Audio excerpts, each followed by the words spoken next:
بسم اللہ الرحمن الرحیم. اور اس کے بعد سورہ اعراف ہے. سورہ اعراف میں اللہ نے سب سے پہلے انسان کی پیدائش کا واقعہ بیان کیا ہے کہ تم پیدا کیسے ہوئے. اس کو بھی آج کل جو یونیورسٹیوں میں پڑھے لکھے لوگ ہیں نا، یہ آدم علیہ السلام کی مٹی سے پیدائش، پھر اللہ نے حکم دیا فرشتوں کو کہ سجدہ کرو، ان تمام چیزوں کا انکار کرتے ہیں. کہتے ہیں یہ سائنس سے ثابت نہیں ہے.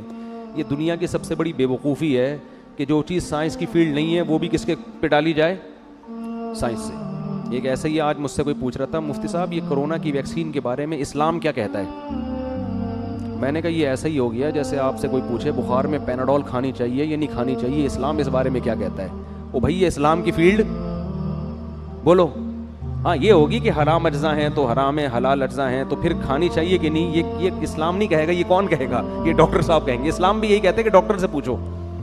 تو ویکسین یہ مفتیوں کی فیلڈ نہیں ہے.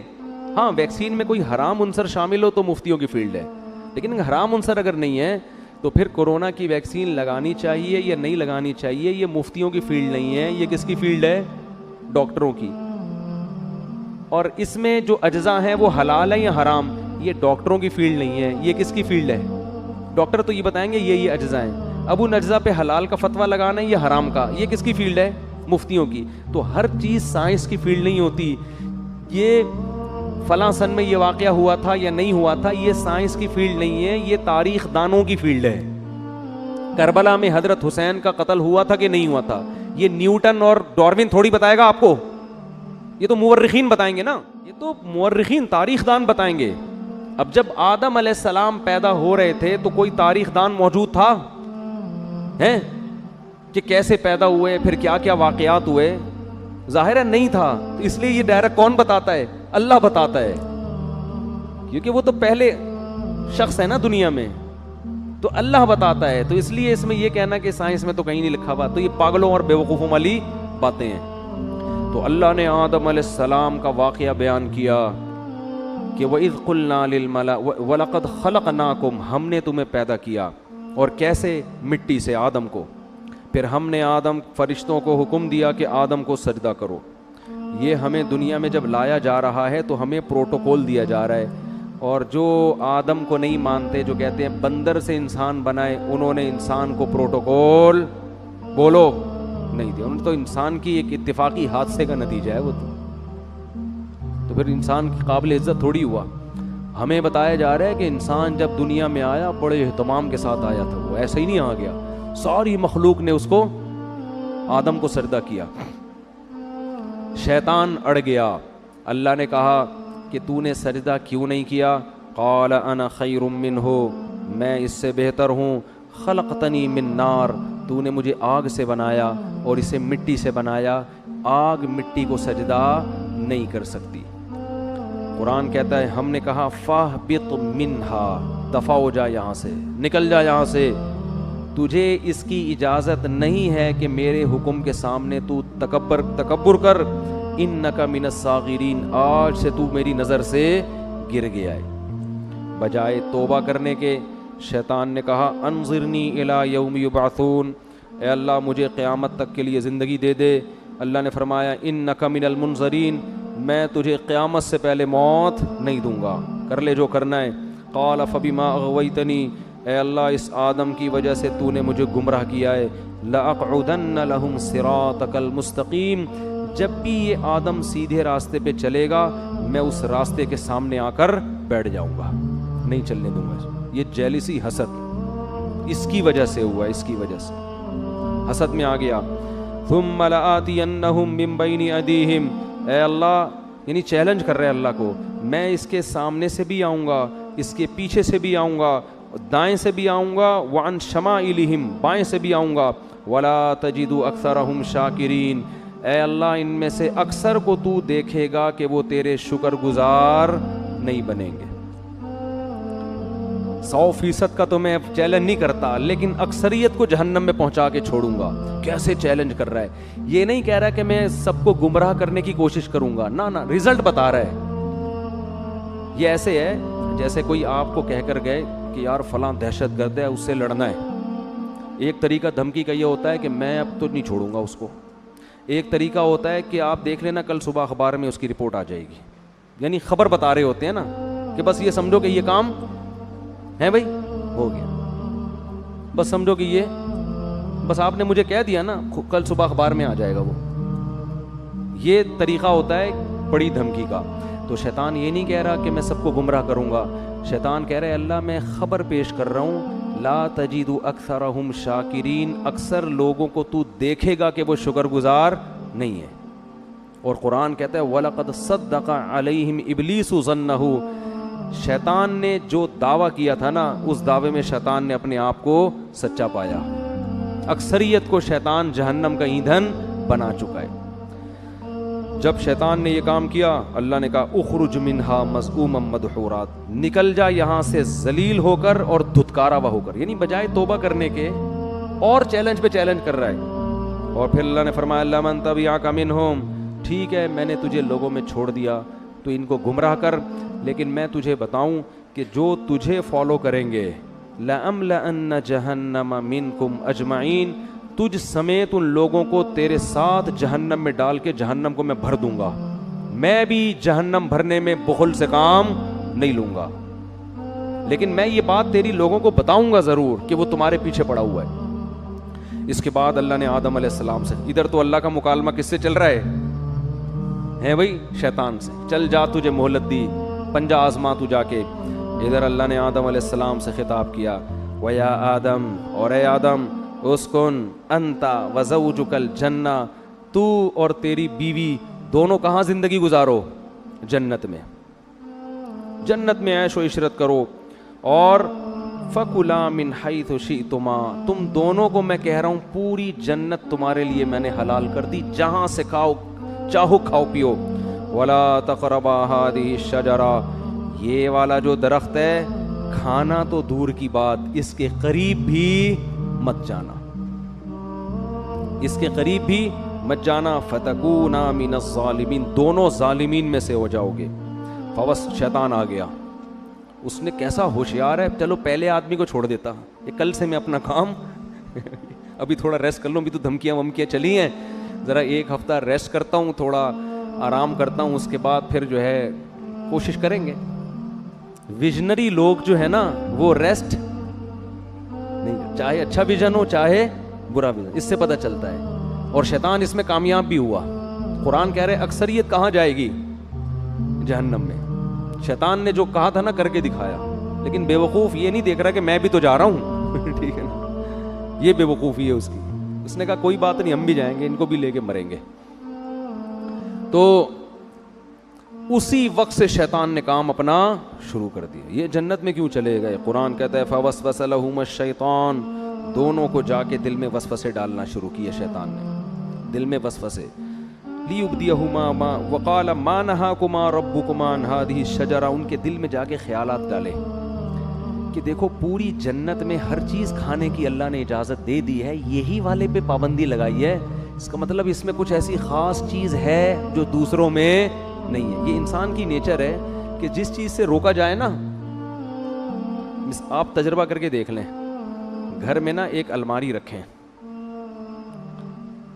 اور ہر جو دراز ہوتی ہے نا اس میں کسی میں لاک نہ لگائیں, ایک میں لاک لگا دیں, اس میں کچھ بھی نہیں ہے, اس میں مری ہوئی چھپکلیاں ڈال دیں آپ. بے شک بچوں کو بولیں کہ اس کو نہیں کھولنا, بچے کسی کو نہیں کھولیں گے سوائے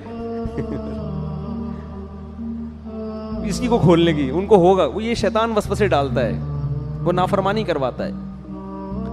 اب آدم علیہ الصلوۃ والسلام کے دل میں اور اماں حوا ان کی زوجہ, دونوں کے دل میں شیطان نے وسوسہ ڈالا اور کہنے لگا ما نہاکما ربکما عن ہذہ الشجرہ, دیکھو اس درخت میں کچھ تو ہے, اللہ چاہتا ہے کہ تمہیں جنت تو ملے لیکن وقتی عارضی, موت تو ہے نا, وہ تو یہاں بھی مرو گے تم.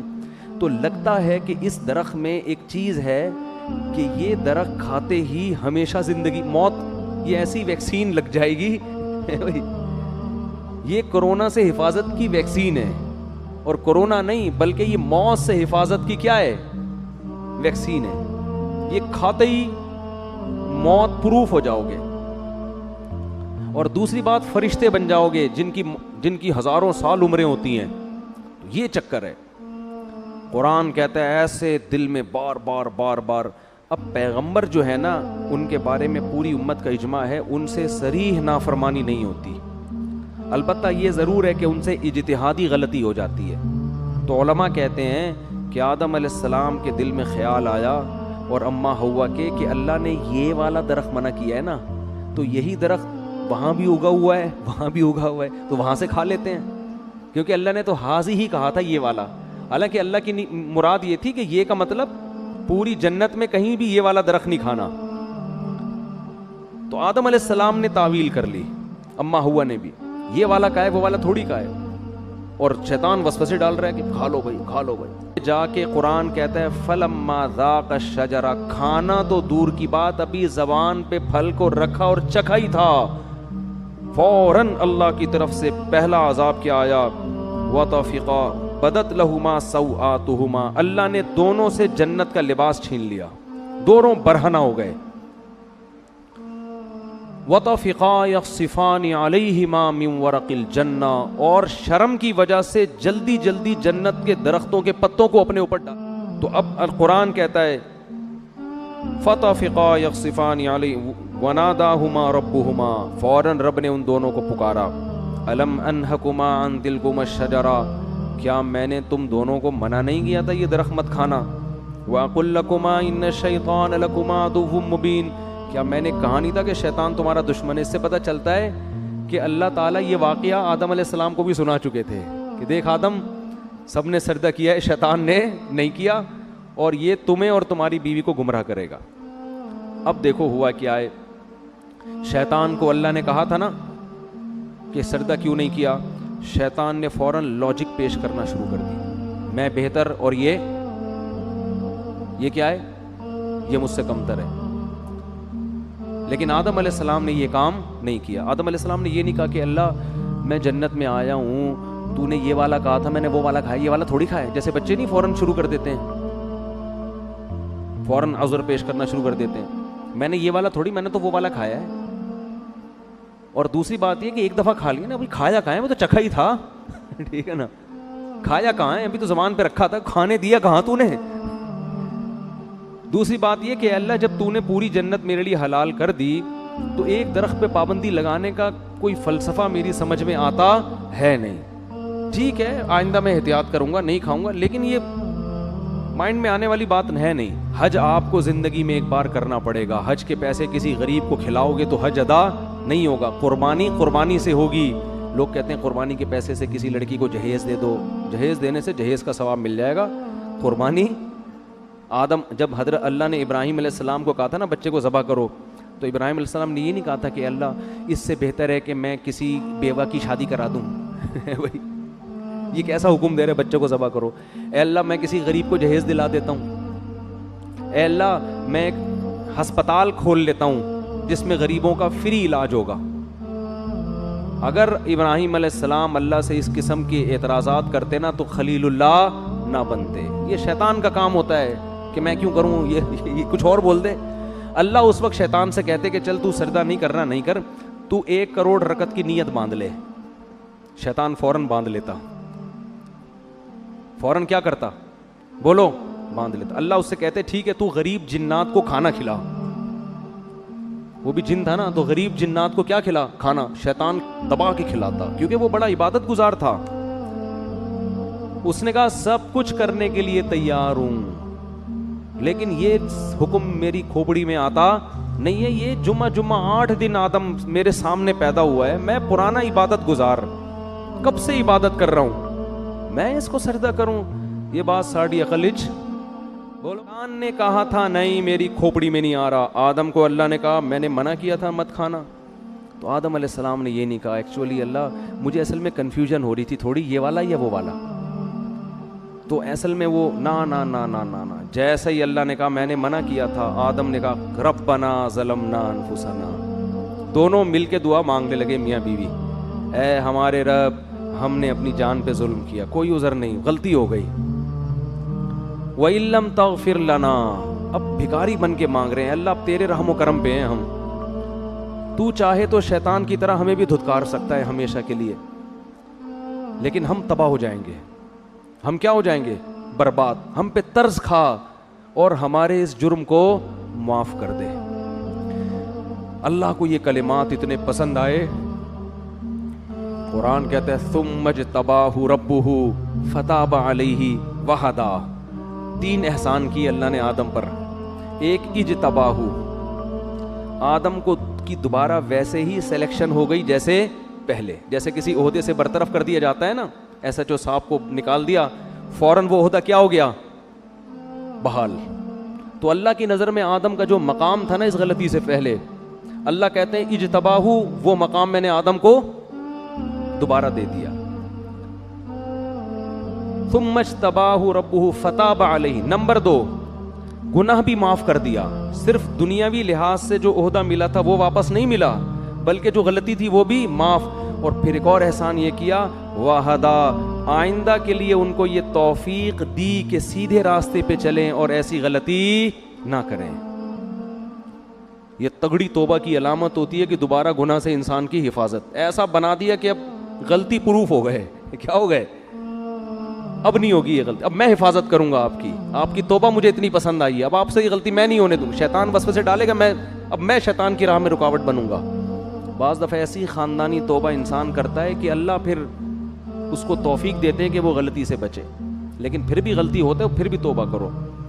تو اس سے ہمیں پتہ چلتا ہے کہ بھائی ہم خطا کے پتلے ہیں, ہم سے ہو جائے گی تو ہم شیطان والے راستے پہ نہیں چلیں گے, توبہ کریں گے اللہ سے.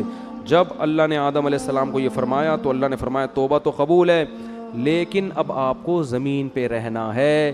یہ تو ایک میں نے ریہرسل کروائی تھی, ٹھیک ہے نا, جنت دکھائی آپ کو کہ آپ کو اس کے لیے بنایا ہے, اور توبہ کی آپ نے, تو اب آپ اصل میں تو آپ کو دنیا کے لیے پیدا کیا ہے میں نے. اب آپ دنیا میں جاؤ گے اور آپ کی اولاد پیدا ہوگی, جو جنت میں مزے تھے وہ اب آپ کو نہیں ملیں گے, اور آپ جا کے یہ اعلان کر دیں اپنی آنے والی نسلوں میں کہ جو دوبارہ اس جنت میں جانا چاہتا ہے وہ اپنے آپ کو غلطیوں اور گناہوں سے بچا کے. اب یہ فری میں نہیں ملے گی, یہ محنت پہ ملے گی. ابھی تو میں نے آپ کو فری میں دے دی تھی, ٹھیک ہے نا, اب یہ جنت دوبارہ فری میں نہیں ملے گی. جزاء بما کانوا یعملون, جو عمل کرے گا اس کو ملے گی, اور جو عمل نہیں کرے گا وہ اس جنت سے محروم. پھر اللہ نے اس واقعہ سنانے کے بعد فرمایا یا بنی آدم لا یفتننکم الشیطان کما اخرج ابویکم من الجنہ. اے بنی آدم, اے انسانوں, دیکھو شیطان تمہیں اسی طرح ورغلا کے جنت سے محروم نہ کر دے جیسے اس نے تمہارے باپ آدم اور حوا کو نکلوایا جنت سے. سمجھ میں آ رہی ہے بات کہ نہیں آ رہی؟ اللہ ہمیں تنبیہ کر رہے ہیں کہ آدم کو تو جنت میں جاتے ہی پیچھے پڑ گیا تھا, تو تم بھی جب بالغ ہوتے ہو نا اور احکام کے مکلف ہوتے ہو, اسی وقت شیطان تمہارے پیچھے پڑ جاتا ہے. اور اللہ نے فرمایا انہ یراکم ہوا وقبیلہ من حیث لا ترونہم. شیطان اور اس کے شتونگڑے یہ تمہیں اس طرح سے دیکھ رہے ہیں کہ تم اس شیطان کو دیکھ نہیں سکتے, یہ تمہیں نظر نہیں آتا. اس میں اللہ نے جواب بھی دے دیا کہ ہو سکتا ہے یونیورسٹی کے کسی پروفیسر کو اعتراض ہو کہ وہ شیطان ہے کہاں, ہمیں تو نظر آ نہیں رہا. تو اللہ نے فرمایا کہ وہ تمہیں نظر نہیں آئے گا, لیکن شیطان کو تم نظر آ رہے ہو. یہ ایک حقیقت ہے, ہر چیز سائنس ٹریس نہیں کر سکتی. شیطان مادی چیز نہیں ہے, اور سائنس کا جو ٹاپک ہے نا وہ مادی چیزوں پہ ہے. بہت سی اور اللہ نے ایسی مخلوق پیدا کی ہے جو ہمیں نظر نہیں آتی, وہ ہماری لیبارٹریوں میں ٹریس ہی نہیں ہو سکتی ہے. تو اللہ نے فرمایا انہ یراکم ہوا وقبیلہ, شیطان اور اس کے قبیلہ تمہیں جس طرح سے دیکھ رہا ہے تم اس کو بولو نہیں دیکھتے. اور اللہ نے آگے بس بھی آیت پڑھ کے اپنے بیان ختم کرتا ہوں. فرمایا انا جعلنا الشیاطین اولیاء للذین لا یؤمنون, ہم نے شیطان کو ان لوگوں کا دوست بنایا ہے جن کا آخرت پر ایمان کمزور ہوتا ہے. اگر جنت پر آخرت پر ایمان مضبوط ہو, اس کا استحضار ہو, تو شیطان کا وار پھر آسان نہیں ہوتا. تو اس سے پتہ چلتا ہے کہ شیطان کے شر سے بچنے کے لیے یہ ضروری ہے کہ موت کا, قبر کا, آخرت کا استحضار کیا جائے, بار بار سوچا جائے کہ ایک دن آئے گا, ہمیں اللہ کے سامنے حساب دینا ہے. اور اسی سورہ اعراف میں اللہ نے فرمایا کہ جو لوگ آخرت کو بھول کے بیٹھے ہوئے ہیں نا, الیوم ننساہم کما نسوا لقاء یومہم ھذا, آج کے دن ہم ان کو ایسے ہی بھول جائیں گے جیسے یہ دنیا میں حساب کتاب کے دن کو بھول گئے تھے. پھینک دیں گے ہم ان کو آگ میں اور بھول جائیں گے ہم, کیونکہ انہوں نے دنیا میں حساب کتاب کو یہ بھول گئے تھے. تو اس سے پتہ چلتا ہے بھائی کہ ہمیں حساب و کتاب کے دن کو بار بار یاد رکھنا ہے. گھروں میں اس کا تذکرہ کیا کریں, دوستوں میں تذکرہ کیا کریں. بھائی ایک دن حساب و کتاب کا آنے والا ہے. پیغمبروں کو اللہ عدالت کے کٹہرے میں کھڑا کرے گا, ہم اور آپ کس کھیت کی مولی ہیں بھائی. تو بار بار جب اس کا احتضار ہوگا نا بھائی حساب کتاب, یہ آپ کو موٹیویٹ بھی کرے گا اور غموں سے نجات بھی دے گا. کسی نے آپ پہ ظلم کیا, پیسے لے کے بھاگ گیا, اب وہ میرے انگوٹھے جو ہوتے ہیں وہ سبزی والے کے جو انگوٹھے میں لے کے بیٹھا ہوا تھا, مجھے تسلی کس سے ہوئی؟ بھائی ایک دن حساب و کتاب کا آنے والا, مل جائیں گے آخرت میں. وہ سبزی والا بولو ملے گا, میں بولوں گا بیٹا کہاں ہے پیسے نکال. اب پیسے تو نہیں ہوں گے, اپنی نمازیں دے دے مجھے, ٹھیک ہے نا, میرے گناہ اپنے اوپر لاد لے. تو یہ حساب و کتاب, کوئی بھی کسی پہ ظلم کر رہا ہے, اللہ کہتے ہیں لا تحسبن اللہ غافلا عما یعمل الظالمون, ظالمین جو کچھ کر رہے ہیں اللہ کو اس سے غافل مت سمجھو. انما یؤخرہم لیوم تشخص فیہ الابصار, اللہ ایسے دن کے لیے مہلت دے رہا ہے جس میں آنکھیں کھلی کی کھلی. اللہ قرآن میں کیا فرماتے ہیں کہ لا تحسبن اللہ غافلا, فرعون نے کیا کچھ نہیں کیا تھا, تو اللہ فرماتے ہیں دنیا میں کہیں بھی کسی پہ ظلم ہو رہا ہے تو اللہ کو غافل مت سمجھو. پھر اے اللہ تو حساب لیتا کیوں نہیں ہے؟ اللہ فرماتے ہیں یوم تشخص یؤخرہم, ہم نے ایک ٹائم متعین کیا ہوا ہے. حلیم ہے اللہ, بردبار ہے, جلد باز نہیں ہے. فوراً اگر ہو تو پھر تو سارے انسان کے بچے بن جائیں. کیا خیال ہے بھائی؟ پھر آزمائش تھوڑی ہو, ادھر کوئی زنا کرے ادھر چھت گر جائے اس کے اوپر, تو فوراً لوگ زنا چھوڑ دیں. یار ادھر جرم کرو فوراً سزا ملتی ہے, نا نا نا, قرآن کہتا ہے سزا کے لیے ایک دن ہم نے متعین کیا ہوا ہے. اللہ تعالیٰ سے دعا ہے اللہ سمجھنے کی اور عمل کرنے کی توفیق عطا فرمائے. وما علینا الا البلاغ.